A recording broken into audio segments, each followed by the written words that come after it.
Tonight on the Local Live, the Mamaroneck Playhouse is giving a new lease on life. The Save the Sound lawsuit has been settled. A pocket park pops up in Larchmont. Are you and your loved ones prepared? A local funeral director discusses end-of-life planning. This and more coming up.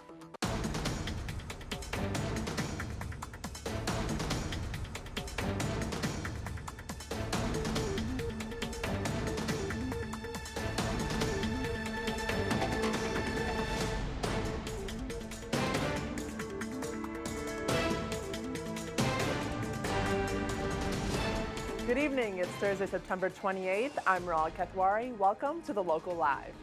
Village of Mamaroneck Mayor Norman Rosenblum revealed on his Facebook page that there's a new future for the Mamaroneck Playhouse. We spoke to him to find out more.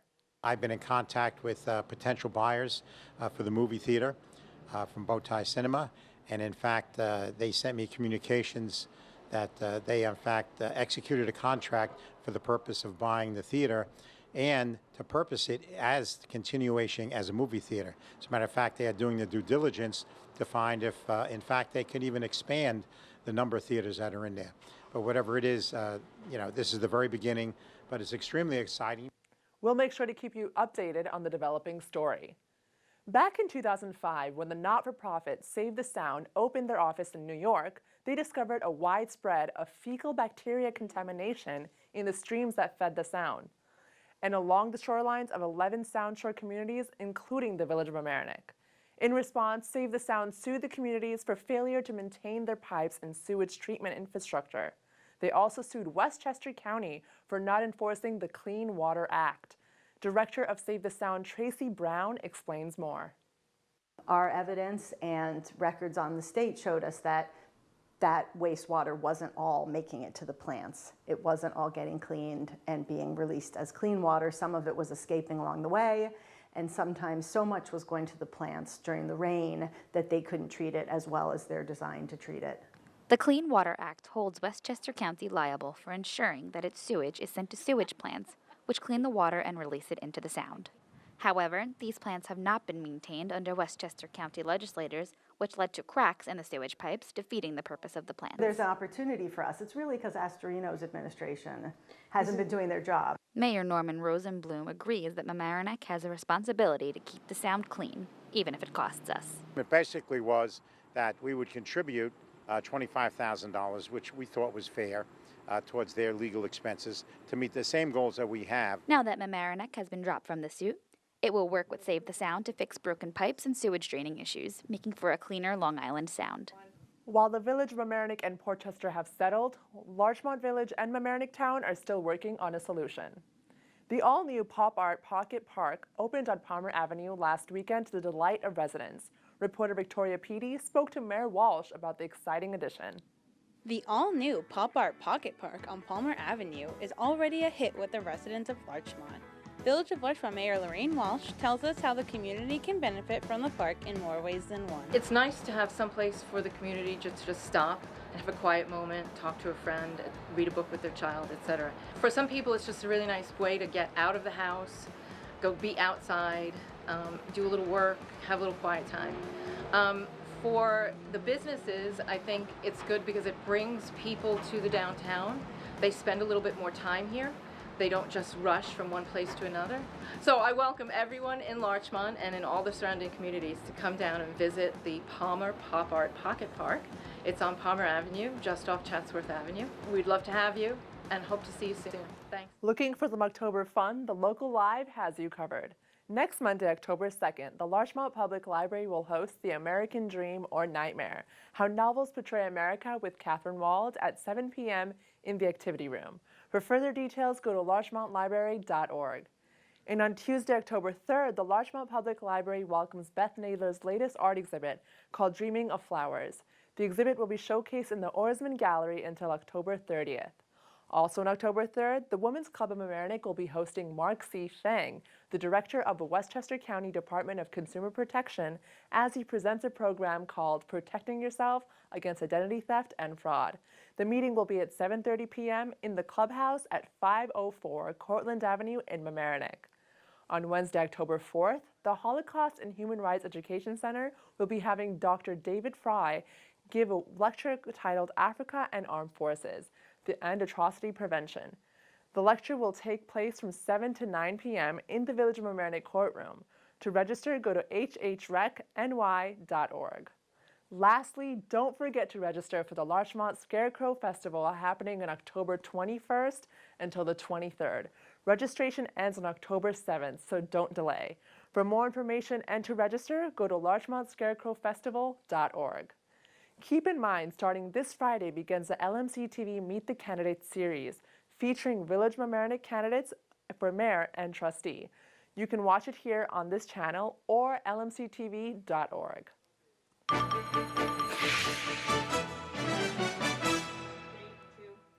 Our own Maura Carlin sits down with Jennifer Graziano, a funeral director at Cox & Graziano, to discuss end-of-life preparation. It's one of two things said to be inevitable, and it's not: taxes. At some point, everyone dies, yet no one wants to talk about it. My guest today tells us why we must discuss it and plan. Jen Graziano, co-owner of Cox & Graziano Funeral Home and host of Time to Talk with Jen Graziano on WVOX and WGCH. Thank you so much for being here. We're going to get right into it. Why do we need to plan? Like anything else in life, Maura, when there's a plan in place, there will be a better outcome.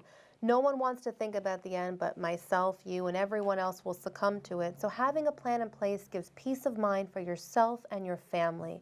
It's knowing that your wishes are communicated. It's knowing that your family will be able to handle their grief without the additional burden of tough decisions in short windows of time. Well, that makes sense. So people say you need to have your papers in order and make your decisions. What does that really mean? Well, once again, no one wants to think about a worst case scenario. And I always tell everybody, make your plans and go on and live your life. So we'll start there. But if something were to happen to you, where is your will? Do your loved ones know that? If you get sick and go to a hospital, do you have an advance directive or a healthcare proxy? Do your children know if you want to be kept alive by artificial means? Do your children know if you should pass, if you want to be buried or cremated? These are not things that anyone would ever assume. And keep in mind, if the crisis is already set in, everyone is distraught and sad. You can't think clearly. Does everyone need a will even if you don't have a lot of money? I don't know if the will, certainly in cases of assets and financial planning, yes, a will is an important vehicle. And speaking as an attorney, I will tell you everyone should have one. But I think it's important to have instructions spelled out in some form. So if you don't have a lot of tangible financial assets, but then you don't want to do a will or go through the cost of a will, you need something written down for directives of some sort. Is that enforceable? Oh, well, in New York, we always look at the intent of a testator. So yes, wills are very enforceable in New York. But in terms of funeral wishes, they don't have to be spelled out through your will.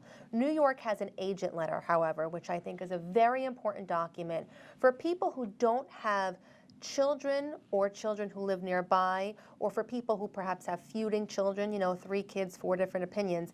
An agent letter allows someone to control your final disposition and carry out your final wishes. And it allows you to bypass the legal hierarchy. When you pass away, your spouse is your next of kin. If no spouse, we go right to the adult children. If no children, siblings. However, the person who you're legally most connected to might not be the best person to carry out your wishes. So I certainly think for matters of funeral planning, an agent letter is a very important document. Okay. Any other documents that you think we all must have? Well, again, pertaining to funerals, people come in to me and say, I'm so-and-so's power of attorney. A power of attorney ceases at the time of death, and I think that's important information for the viewers out there. If you are someone's power of attorney, it doesn't necessarily enable you to come to the funeral home and talk to me and make final wishes. The people who are legally responsible, again, are your legal next of kin, the legal hierarchy of relations that the state will recognize as people who can make funerals. But the point is, everyone's family situation is different. You need to be in control of your wishes and who will carry them out. So I encourage you to do this planning and have these uncomfortable conversations simply so that your wishes are what is in fact is carried out. Can you briefly just describe what happens to your assets if you don't have a will? Well, you become subject to probate and probate court. If there are no tangible beneficiaries, assets and wealth can escheat back to the state. So you can entangle yourself entangle your loved ones in a long probate process that no one wants to go through. But for purposes of our lecture today and our talk today, we'll keep it more to the funeral planning. If you don't have wishes down, how will your children know what to do? What if you wanted to be cremated and the kids are in the room saying, well, Mom would have never wanted that, and one child saying, she told me, and the other one saying, no, Mom never said that. Who's your voice at that point? Well, we're going to take a quick break, and we'll be right back to talk about how you talk about this. Is this dinner time conversation? Stay with us. Did you know you could watch LMC TV anywhere? Yes, even there. Go to lmctv.org and scroll down the main page. Choose your channel and click Watch Now, then press play. You can watch whatever's live on our channel wherever you are. Want to watch a specific show on demand? Go to Videos, click on Category, or Shows to list by title, or by keyword in the search bar at the top right of the page. It's all a click away at lmctv.org. So Jen, do we call everyone over for Sunday dinner and say, let's talk about when I die? I don't know about Sunday dinner, but you might. But what I do suggest is that you make a point to have the conversation. You acknowledge the discomfort off the bat. Look, kids, I know you don't want to talk about this, but we have to. I encourage you to do it in a setting that you're most comfortable with, be it your living room or your kitchen table. Put a pot of coffee on, have some treats out, as we always did in my Italian families growing up. But acknowledge the discomfort, put it on the table and say, we don't want to talk about it, but we have to. And once you talk about it, as I always say, go on and live your life. It's not a time stamp. It's just being proactive and knowing that you have a plan. What about when the kids feel that they need to raise it with the parents? It's the same thing, just flipped. You have to come to mom or dad and say, I know you don't want to talk about this, but we have to. What would I do if something happened to you? Where will I go? How will I know what you want? I don't want to think about it, but I need to know I'm doing the right thing by you. Acknowledge the discomfort off the bat. Put it on the table, but show the need to have the conversation. And what happens if you get resistance? You have to kind of pose the scenario of what could happen without having the plan. There's a difference when you're sitting in the room planning with me, a difference versus what would mom have wanted and this is what mom wants. It's a big difference. Everyone's well-intentioned. You want to do the right thing. But in the moment where you're sad and you're marred by grief and you're not thinking clearly, how will you know what the right thing is? So show the benefit of the conversation. Explain why you need to talk about it. Don't just say, we have to talk about it. Explain the why. How will I know what you want, Mom? Or from the mother's perspective, how will you know what I want to your children? Is there a point at which you should be persuading someone of what they should want? Not at all. People are free to choose what they want in life, and they should be able to do so in death. It's important that with any conversation in life, you put yourself in the other person's shoes and make an attempt to understand where they're coming from. We can disagree, but at least I know why you feel that way. And for children, you have to respect your parents' wishes, and you have to honor them. And don't turn it into a battleground? It's not the time or the place. I always say a community deserves a chance to say goodbye, and people of that generation, they had their wakes, they had those opportunities. If the kids are removed and they say, well, why do we need to do that? Everyone's dead anyway. Respect your parents' wishes. It's not the time for contentious battle. It's a time for understanding and a time for open dialogue. Probably good advice for a lot of things with families. Absolutely true. Death is no different than life in a lot of ways. Jen Graziano, Cox and Graziano Funeral Home, thank you so much for joining us. Thank you for the opportunity. Have you been looking for a way to get your YouTube project off the ground? Well, look no further. Down here at LMC TV, we have the tools to bring your ideas to life. With the magic of green screen, you can go anywhere. If you're into current events, politics, or entertainment, sounds like you could create your own news channel. And this is the perfect spot for you. We have access to numerous pre-made news sets with customizable options. So come share what you think is important to your audience. Or if you want to talk about things that you love, like video games, then this is your GameStop. Give your personal review, share your tricks and cheats, or boast your achievements. Whatever you want to share with your fellow gamers. Hungry for more? Come teach us how to create some tasty treats, share kitchen hacks, or easy meals. Be your own Chef Boyar YouTube. Into creating but not cooking? This is your DIY destination. Tell the world how you create fun things from scratch. Come on down and start recording. The sky's the limit down here at LMC. If you want to make your very own YouTube show, come down Tuesdays or Fridays between 4 and 6. You must reserve your time in advance and bring your own script, JPEGs, and videos on a USB with you.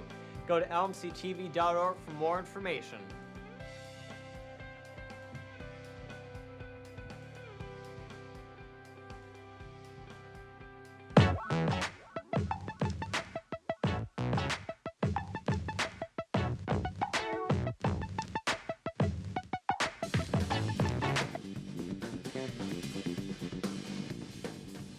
Welcome back to the Local Live. I'm Steve Anastas. This past weekend, the Mamaroneck Tigers football team hosted undefeated Clarkstown North in a rare daytime matchup due to the Rosh Hashanah holiday. The Tigers entered with a 1-2 record and a tough test ahead in the Rams. And indeed, it is the Rams who strike first. Eric Moore takes the handoff on the goal line and sweeps left for the touchdown. The extra point would make it 7-0 Rams. After a Tiger 3-and-out, it's Moore again, untouched through the Tiger defense and in for a 48-yard score. He would finish with 128 rushing yards on the day. But Mamaroneck gets some juice back on the ensuing kickoff as Shane Smith fields the kick and cuts to his left, where there's plenty of daylight down the sideline, all the way down to the Clarkstown North 35. On that drive, after the team switched sides for the second quarter, Tommy Dillon takes it in on the quarterback keeper to put the Tigers on the board 14-7 following the extra point. But the Tigers simply cannot contain Moore. Another free run down the field, 32 yards this time for his third rushing touchdown on the day. Let's move ahead to the opening play of the fourth quarter. Tigers now down 3 scores. Dillon fires the pass to Tanner Conlon, who breaks free of 2 defenders for a 40-yard touchdown reception, keeping Mamaroneck in the game. But that would be as close as the Tigers would get, with the final score 28-13. Mamaroneck has another tough game tonight against the undefeated Scarsdale Raiders, renewing a long-standing rivalry with our neighbors to the west. That'll do it for this week in local high school sports. Once again, I'm Steve Anastas. Stay tuned for the Local Live for more community stories.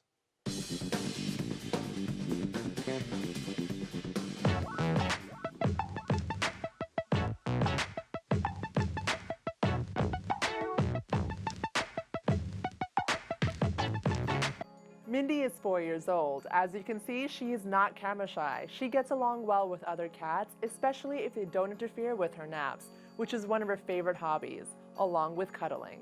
This quiet lady is ready to snuggle up in a forever home. Arliss is a happy under 2-year-old pup. He's a rescue from Hurricane Harvey. He gets along well with other dogs, and like an only child, he may not want to share his toys. He has a lot of energy and love to give. To adopt Mindy or Arliss, or check out other pets, go online to ny-petrescue.org. We always welcome new volunteers and interns. We love hearing from our viewers. Send us an email to thelocallive@lmctv.org. Thank you so much for watching our show tonight. That's all for tonight. I'm Ral Kethwari. See you next week for another episode of The Local Live.